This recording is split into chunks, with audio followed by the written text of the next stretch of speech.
श्री स्वामी समर्थ। एका राजाने राजदरबारात घोषणा केली की कुणीही विद्वानाने माझ्या लाडक्या शेळीला दिवसभर रानात पोटभर चरावयाला न्यायचे आणि संध्याकाळी परत आणायचे। आणल्यावरती मी स्वतः तिला चारा देईन। जर तिने चारा खाल्ला तर तिचे पोट भरलेले नाही असे समजून त्या विद्वानाला मी देहदंड देईन। आता यासाठी कुणीच पुढे यायला तयार होत नाही। आपला जीव कोण धोक्यात घालेल नाही का?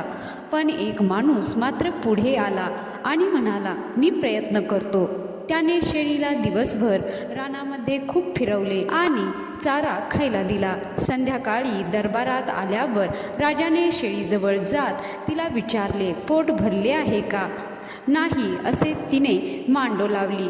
तेव्हा राजाने पुन्हा तिला चारा खायला घातला। शेळीने चारा खाल्ल्यावर राजा म्हणाला, पोट भरले असेल तर ती कशाला खाईल? असे म्हटल्यावर आपली आता धडगत नाही म्हणून तो माणूस खूप घाबरून गेला। तर मंडळी बघा, शेळी हे असे जनावर आहे की कितीही पोट भरले तरी चारा दिसल्यावर ती त्याला तोंड लावणारच।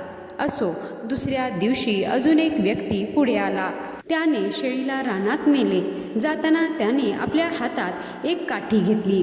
शेळीने चाऱ्याला तोंड लावले की हा तिच्या तोंडावर काठी मारत असे। असे दिवसभर त्याने केले। अशामुळे शेळी उपाशीच राहिली आणि दिवसभर त्या दंडुक्याचा प्रसाद खात राहिली। संध्याकाळी राजासमोर तिला आणल्यावर त्याने तिला पोटभर चारा खायला घातला आहे का असे विचारले आणि पुन्हा तिच्या तोंडाशी चारा नेला। शेजारी तो माणूस काठी ठोकत उभा होता। मग काय, त्या बिचाऱ्या शेळीची हिंमतच झाली नाही चारा खायची।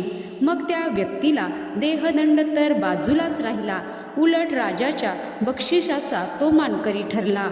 तर या कथेचा बोध हाच की मनुष्य असो किंवा कोणताही प्राणी हा सवयीचा गुलाम असतो आणि त्याची सवय बदलण्यासाठी वेगळा मार्ग निवडावाच लागतो। हे कायम लक्षात ठेवा। जय श्री स्वामी समर्थ।